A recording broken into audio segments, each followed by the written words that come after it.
Hello friends आज हम पढ़ेंगे 1857 की क्रांति की प्रमुख घटनाओं में उत्तर प्रदेश का योगदान। जो 1857 की क्रांति इतना महत्वपूर्ण है इतिहास के चैप्टर में, वो बहुत बार एग्ज़ाम में पूछा जाता है। और ख़ासकर आप यूपी का कोई एग्ज़ाम देंगे या तो और कुछ, यूपी में बहुत सारे विद्रोह हुए थे, यूपी से ही स्टार्ट हुआ था। तो आप इन घटनाओं को याद रखना, यूपी के किन किन शहरों से घटना हुई थी, बहुत इंपॉर्टेंट है। आप डिटेल में पढ़ लोगे तो आपको क्वेश्चन रटना नहीं पड़ेगा। जो बहुविकल्पी क्वेश्चन आप बार बार रटते हैं, एमसीक्यू रटते हैं, क्वेश्चन रटते हैं, फिर भूल जाते हैं, एक बार डिटेल में पढ़ लीजिए, फिर आपसे ढेरों सारे क्वेश्चन इससे बना लेंगे खुद ही। चलिए देखते हैं। सबसे पहले बैरकपुर, ठीक है। बैरकपुर में क्या हुआ था? ये सब उत्तर प्रदेश के ज़िले थे। बैरकपुर में लॉर्ड कैनिंग वायसराय थे, लॉर्ड कैनिंग। उन्होंने क्या, चर्बी से बना कारतूस सैनिकों के पास दे दिए, धोखे से दे दिए कि लो इसको प्रयोग करो। और उसको दांत से खोलना होता था कारतूस, पता ही है, ठीक है। तो कहे कि इसमें गाय की चर्बी लगी है और सूअर की चर्बी लगी है। तो हिंदू भड़क गए, गाय को पवित्र मानते थे, और मुस्लिम जो है सूअर को हाथ नहीं लगाते थे। इसलिए 29 मार्च सन 1857 को बंगाल छावनी के सिपाही मंगल पांडे ने कारतूस के प्रयोग से मना कर दिया तथा अपने साथियों को विद्रोह के लिए संगठित किया। इसके परिणाम स्वरूप मंगल पांडे को फांसी दे दी गई।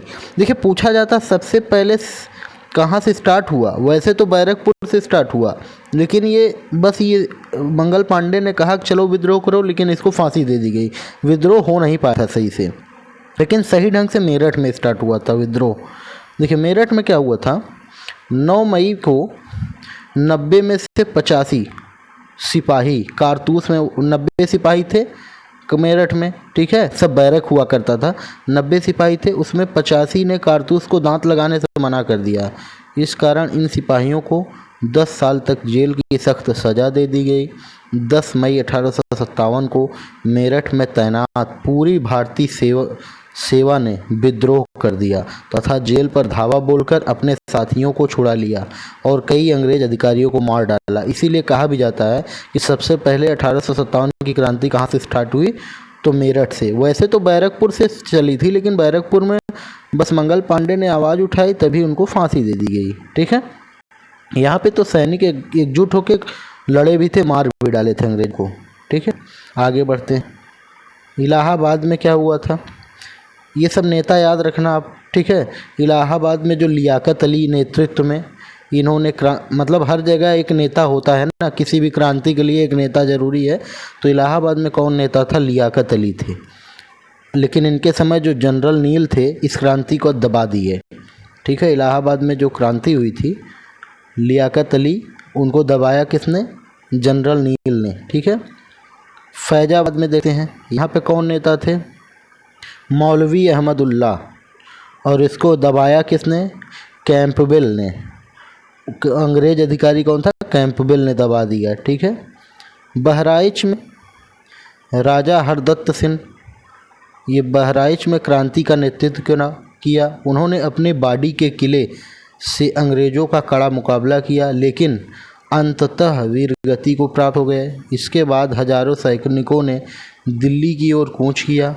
वहाँ के लोग उनके साथ मिलकर लाल किले पहुँचे। वहाँ पहुंचकर बहादुर शाह द्वितीय, अंतिम मुगल बादशाह था ना, मुगल बादशाह बहादुर शाह द्वितीय, भारत का शासक घोषित कर दिया। कहा आप हमारे राजा हैं, हम आपके नेतृत्व में चलिए अंग्रेज़ों से लड़ेंगे। लेकिन 4 माह बाद अंग्रेज़ों ने दिल्ली पर फिर से अपना अधिकार जमा लिया और बहादुर शाह द्वितीय को 1862 में रंगून, जो म्यांमार में है, भेज दिया गया था। वहीं मृत्यु हो गई थी, मर गए थे वो। यह घटना मध्य भारत तथा रुहेलखंड में आग की तरह फैल गई कि भाई उनका वो मर गया, बादशाह मर गया। इसके कारण बरेली, कानपुर, लखनऊ, वाराणसी तथा झांसी के सैनिकों ने अंग्रेजों के विरुद्ध हथियार उठा लिए। चलिए देखते हैं आगे। बरेली में क्या हुआ था? बरेली के नेता कौन थे? तो खान बहादुर खान। नेता जरूर याद रखिए कि किस ज़िले में कौन नेता फेमस थे, किन्होंने क्रांति का योगदान दिया, नेतृत्व किया, ठीक है। उन्होंने स्वयं को नवाब घोषित कर लिया, खान बहादुर खान ने। कैंपबेल ने इनकी क्रांति को दबाया तथा खान बहादुर खान को फांसी दे दी। इनको भी कैंपबेल ने ही दबाया। अब आ जाए कानपुर, जो कि बहुत फेमस है। नाना साहब नाम के थे नेता, कानपुर में पेशवा घोषित कर दिए गए। ठीक है। अजीमुल्ला खां नाना साहब का सहयोगी था। पूछ सकता है अजीमुल्ला खां का संबंध किससे है, तो कानपुर के नेतृत्व में ना 1857 की क्रांति। अजीमुल्ला खां को याद रखना और नाना साहब को याद रखना। नाना साहब ने अंग्रेज की सारी फौज को कानपुर से खदेड़ दिया। नाना साहब ने आत्मसमर्पण करने वाले सिपाहियों को छोड़ दिया।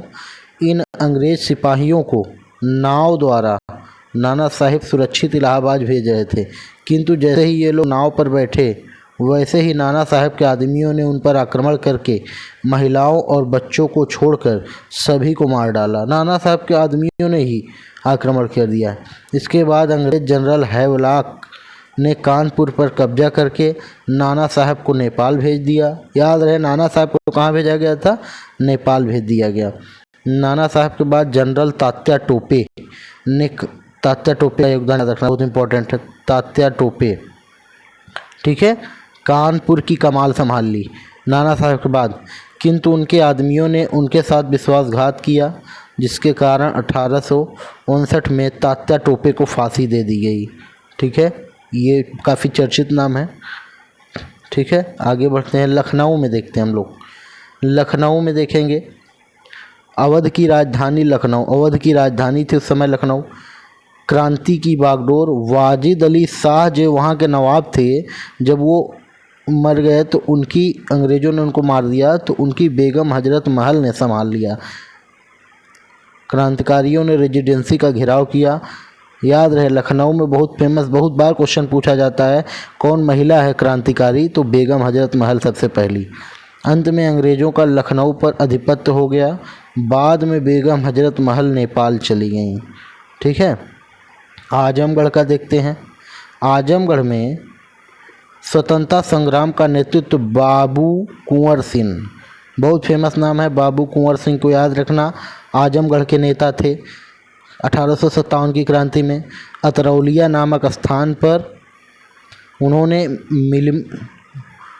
मिलमैन एवं डेंस की संयुक्त अंग्रेजी सेना को पराजित किया। युद्ध में लड़ते 26 अप्रैल 1858 को इनकी मृत्यु हो गई। अब एक चीज़ याद रखिए, आप कहते हैं क्वेश्चन बहुत टफ आ गया, आप सही से डिटेल से पढ़ते नहीं, क्वेश्चन टफ आ गया। अब पूछ ले मिलमैन एवं डेंस कहाँ के उसको दबाए थे, तो आप अगर आजमगढ़ ऑप्शन में देते तो जान ही नहीं पाओगे, फिर सोचोगे ये क्वेश्चन कहाँ से आ गया। ठीक है, तो 26 अप्रैल 1858 को इनकी मृत्यु हो गई। विलियम टेलर तथा विंसेंट आयर ने यहाँ के स्वतंत्रता संघर्ष को दबा दिया। झांसी देखते हैं, बहुत इम्पोर्टेंट है। झांसी में, झांसी वाली रानी तो आप सब लोग जानते हैं। ठीक है, झांसी में रानी लक्ष्मीबाई सर ह्यूरोज की सेना के साथ लड़ी थी। सर ह्यूरोज अंग्रेज अधिकारी को याद रखिए। किंतु झांसी पर अंग्रेज़ों ने अधिकार कर लिया। कालपी में रानी तात्या टोपे से मिल गई। कालपी एक जगह थी, वहाँ रानी ने तात्या टोपे से मिला। उन्होंने एक साथ ग्वालियर के सिंधिया पर आक्रमण किया, किले पर अधिकार कर लिया, तात्या टोपे और झांसी की रानी ने मिलकर।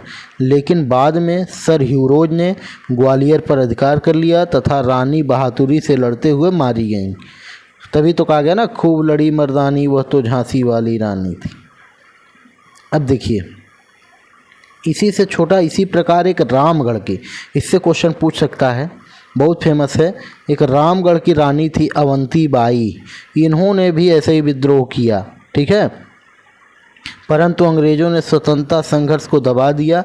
इस प्रकार यह महान संघर्ष 1857 से आरंभ हुआ, परंतु 1858 में इसका अंग्रेज़ों द्वारा दमन कर दिया गया। तो ये थे उत्तर प्रदेश के क्रांतिकारियों के योगदान। आप ज़रूर याद रखना, अगर यूपी का कोई एग्ज़ाम, यूपी पुलिस हो गया, यूपी एसआई हो गया, और भी यूपी SSC, यूपी PSC का एग्ज़ाम देंगे तो उसमें क्वेश्चन पूछे जाते रहते हैं। तो आप एक बार डिटेल से ये वीडियो पढ़ लीजिए, फिर आपको बार बार क्वेश्चन नहीं रटना पड़ेगा जो बार बार क्वेश्चन रटते हो। ठीक है, तो अगर हमारा वीडियो पसंद आया तो लाइक करिए और चैनल को सब्सक्राइब करिए। और हमारा स्टैटिक जीके का लगातार वीडियो आता रहता है, 1-1 मिनट 1.5 मिनट में काफ़ी कुछ नॉलेज मिलता है उसमें। आप लोग प्लीज़ उसको देख लिया करिए, एग्ज़ाम में बहुत हेल्पफुल है। तब तक के लिए बाय बाय। नेक्स्ट वीडियो के लिए हमारा चैनल सब्सक्राइब कर लीजिए और बेल आइकन दबा दीजिए।